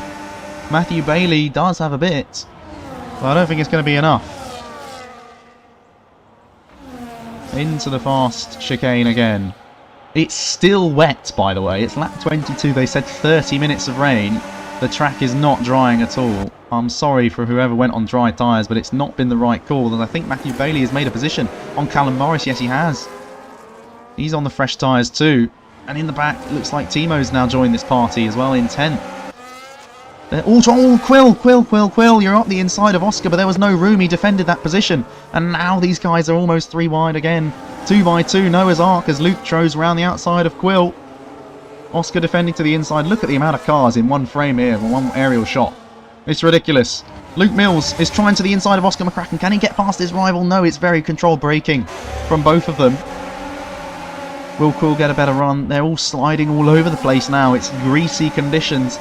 The tyres will be starting to overheat as it gets drier. And Quill again late on the brakes, locking up. Luke up the inside of Oscar. These guys are 3 wide. This is a terrible idea. Why are you 3 wide? Why are you 3 wide? And Oscar again holds on. Luke now up in the 4th. Quill has to settle for 5th. Matthew Bailey behind, looking to put pressure on his teammate. I don't know how these tyres are still alive. Callum Morris's tyres are not, because he's losing places. He's now at the back of this train. He's lost the place to Timo. So we have 2 massive questions here, which is number 1, how are these tyres still alive? Are we going to see more punctures? I guess that's 2 questions. And number 2, when's it going to dry? It's lap 23. Are we doing a no stop? Are we actually doing a no stop to win the race? Also, question number 3, how are the McLaren 7 seconds clear? I know Oscar's done a defensive masterclass, but seriously. As David Hoy, I think, is getting involved. He's lost a couple of places to Timo and Cohen there. Must have made a mistake. And here we go into the pits. Luke is first to bite. But I think this is because of tyre wear, not because of track conditions. It still looks very wet. The sun is not coming out here. Can anyone make it to the end? Luke's gone for medium tyres. Is it dry enough? Will anyone risk staying out? Like, maybe Quill, for example. There's no way, you know, at what point is it better to stay out if you can? Quill could win this race here. Oh, this is very interesting. Oscar's holding on to P3. He is my driver of the day for this defensive masterclass so far. But he may finish last still. He may not make it. Yeah, 2025 McLaren in force here, absolutely. Timo's made a place. The only thing that isn't lore accurate about this McLaren is that I haven't watched them once. As I say that, there's an overtake. One of them's made a mistake. Yerne's made a mistake. Has he got a puncture? He's got a rear left puncture. The first puncture of the day is out, and it's for Yerne Dovzhan. He's going to be into the box. Oh my goodness me, more punctures. Oscar, are you going to get a puncture? Alyosha. Alyosha's into the pits too. They're double stacking at McLaren. Quill could win the race. Oscar's in. Quill could win the race. This is ridiculous. He's gone to the mediums, but are they going to be fast enough? Quill, you got to stay out. Do it for the memes. You have to stay out. Surely. Maybe not, I don't know. It is getting dry. Look, you can see it's getting dry. Anyone else? Lex is on 24 lap old tyres. Is he going to get a puncture? He's sliding all over the place here. As David Hoy is up the inside of his not his former teammate. His former team. In the form of Cohen. The new driver. And can't get past. Cohen defends very well.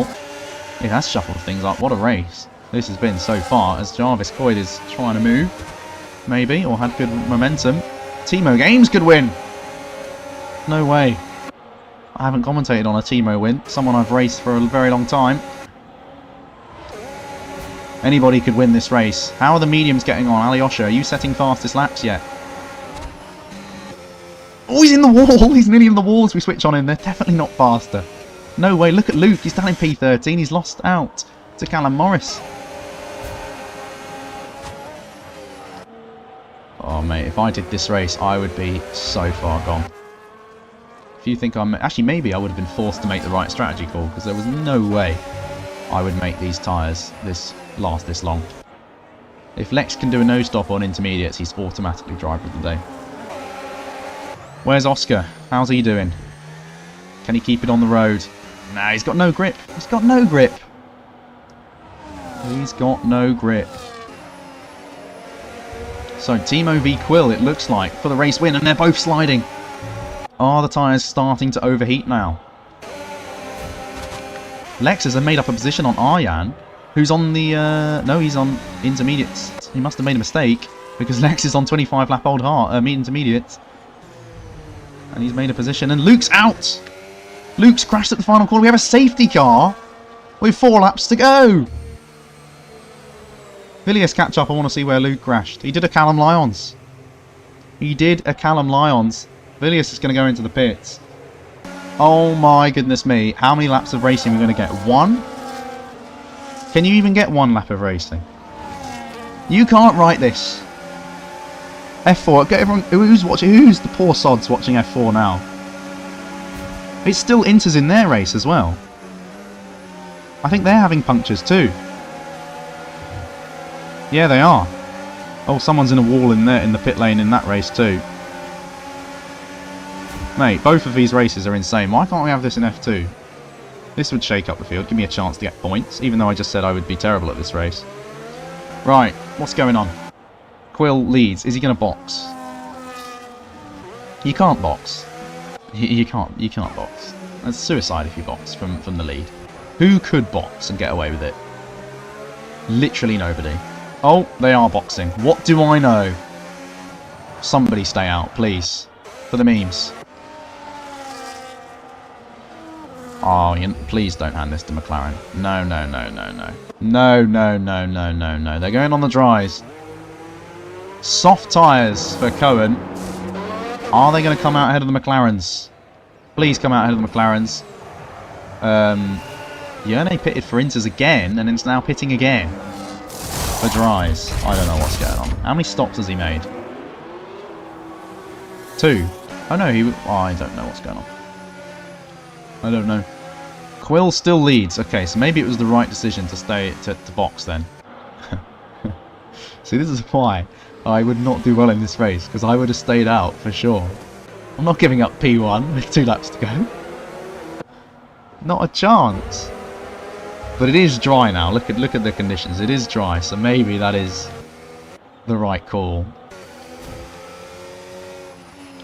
Oh, look at that. 13 places, 9 Cohen's in P3 on debut for Aston Martin. Alyosha's in 4th though.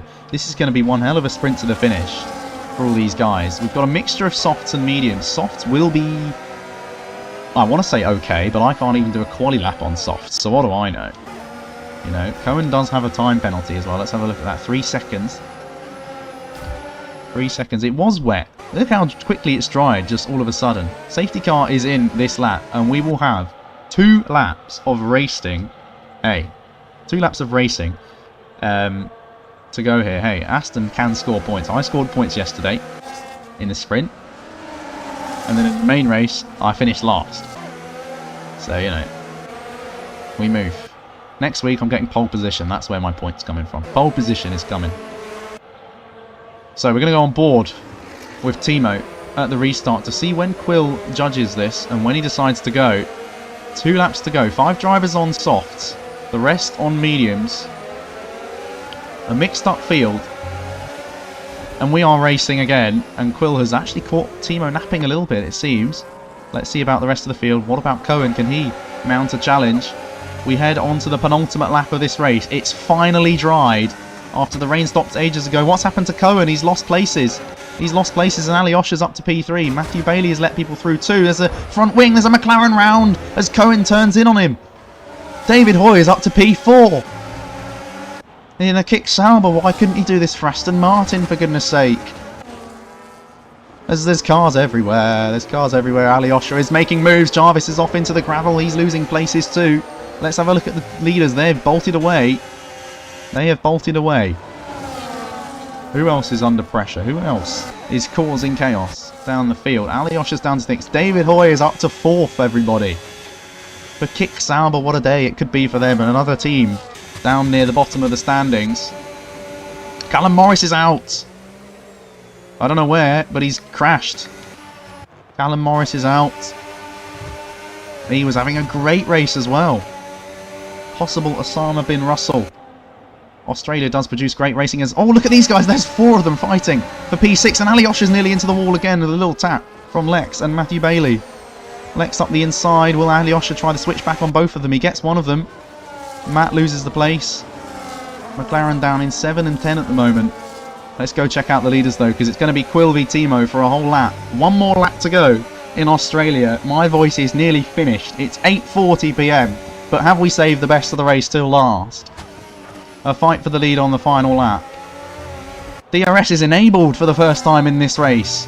Is that crucial? A crucial time for DRS to be enabled for Timo to sail past maybe into the chicane or into the late braking zone in Sector 3. Quill is going to be absolutely parking it through here. He doesn't want to give up any battery because he needs all of it. He needs all of it. For this moment now, getting a good exit here is crucial. It looks like he's done that, but Timo's got a decent run himself. Track bone dry now, so no problem going offline. Which way is he going to go? Surely Quill defends to the inside. We go to the off-board shot briefly. Timo round the outside. Quill has front wing damage as well from the restart. He's clean through round the outside. Oscar Piastri style and into the lead on the final lap of the race. Can Quill come back at him? He doesn't have DRS though. I am screaming into the microphone a little bit, but as I should be. Quill knocks up. The front wing damage will have cost him. Timo is through and into the lead as Jarvis is round at the end of Sector 3. Can David Hoy's going to be on the podium here because Cohen's got a time penalty.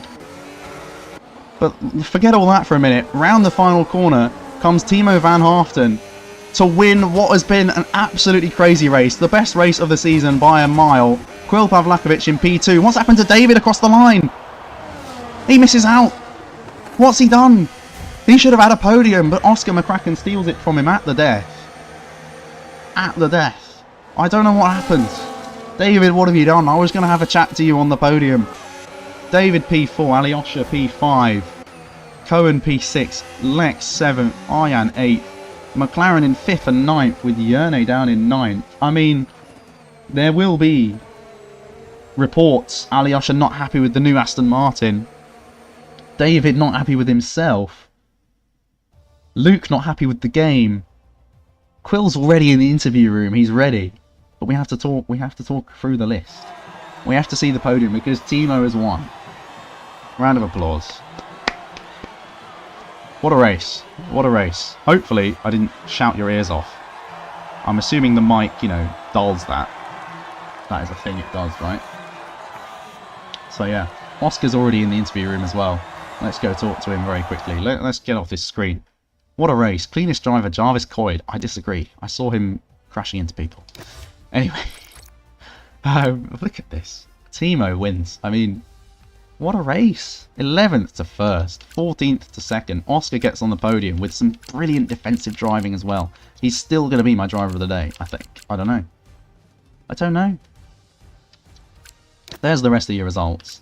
The strategies, whatever. The race director, not that long. Wow. That's all I've got to say. Wow. Let's go into the interview room straight away. No messing about. Let's see what they're saying. Are they saying anything? A bit too aggressive because I feel like they're having a chat already. Look at them go. I've muted them. They're all yapping, honestly. It's a joke.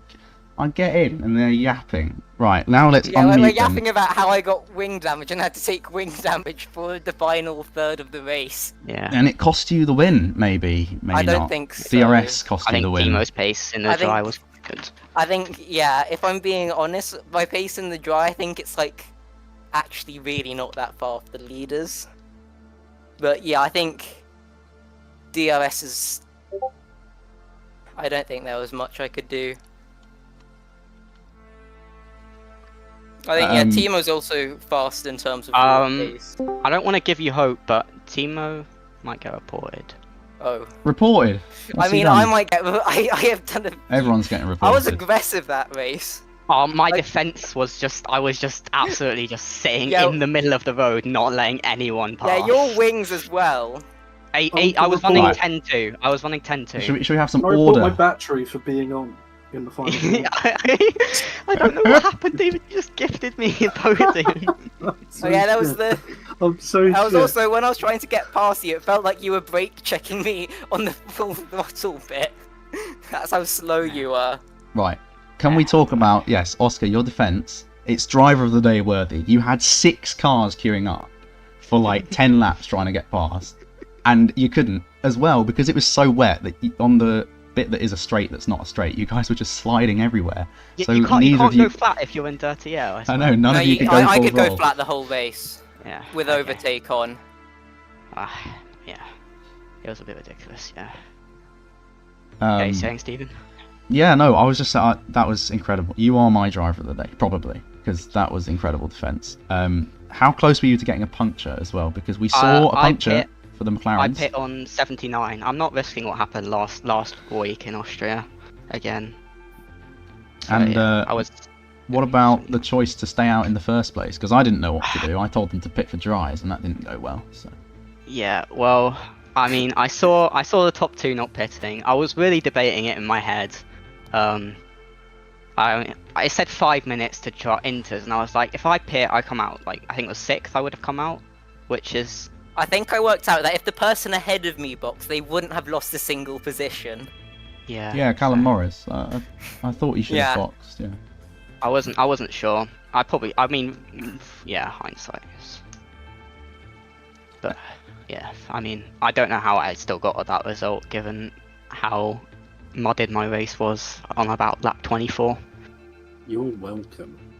Yeah, thank you. Yeah, so let's talk to my former teammate. How have you bottled a podium, but also how have you nearly fluked a podium? Because you were like down the timing sheets doing your normal P10, doing very well, and then suddenly I see you P4 at the end, and nearly on for a podium, and then suddenly you're not.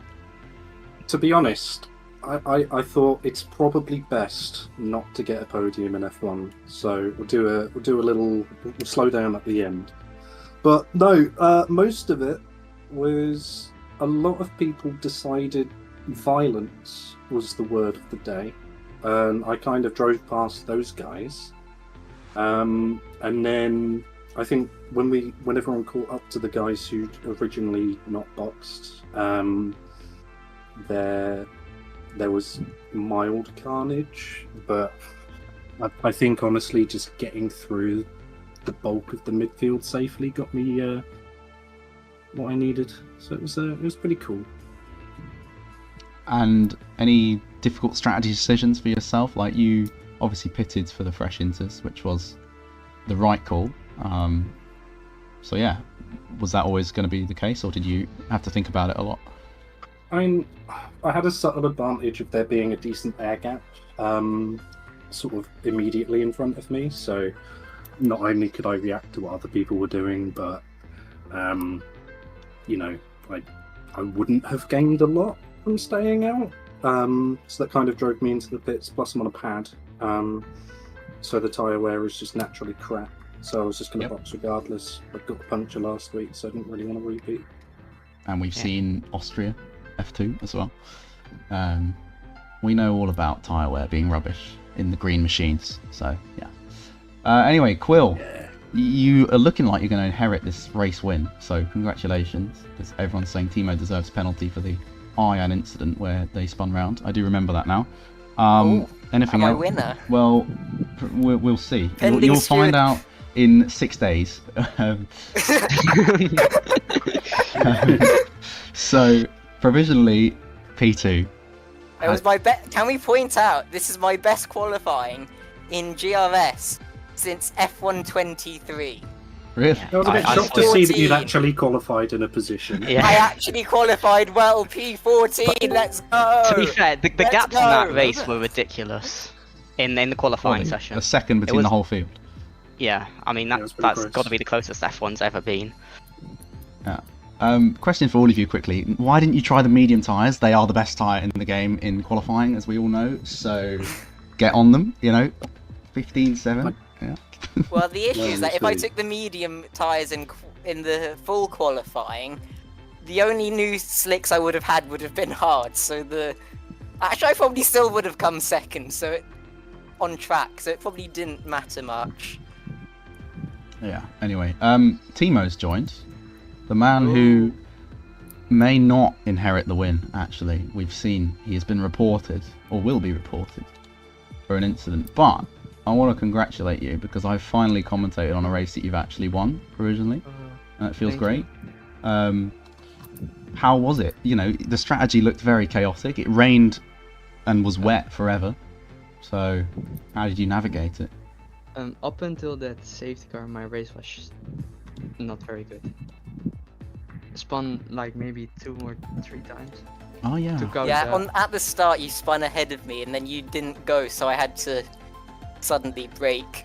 maybe caused a bit of carnage at the beginning. It happens. Maybe I can show. Yeah, I think we were in the wet. We were equal pace, but I was more consistent. What about the incident with Aryan? You think you're getting a penalty for that, or what? I think so, but he turned in really early, to be honest. That's the narrative we'll Like- use. Correct answer. He didn't really try to give any room. Fair enough. We will Yeah, see. all on him. Are you going to win more races this season? Maybe one more time. Let me look at the calendar. Japan is next. Ooh, I'm very good at Japan. Oh, he's set a marker down. Let's We're see. expecting results now. Yeah, definitely. Anyway, I feel like this interview has descended into randomness, so I'm going to end the stream. But that was very good. So anyone who watched that, we had more viewers than F4, which was good. Yes. Yeah, I think it was a good Well, race. it was a good race. F4 was also wet, apparently, so that was interesting. And yeah, all chaos, more punctures. We've had more punctures in this tier than I've ever seen, ever. So, I think yeah, it's more the way that this game works. Yeah. which is good. It shouldn't be like RNG after 80%. Yeah, we'll see. Anyway, next week is Japan, so be sure to watch that for more punctures and Japan. overtakes and rain. And Actually, all kinds Japan of feels like a things. track where you run the tyres to 80% Yes. or more. Yes. So we'll see. For now, goodbye, everybody.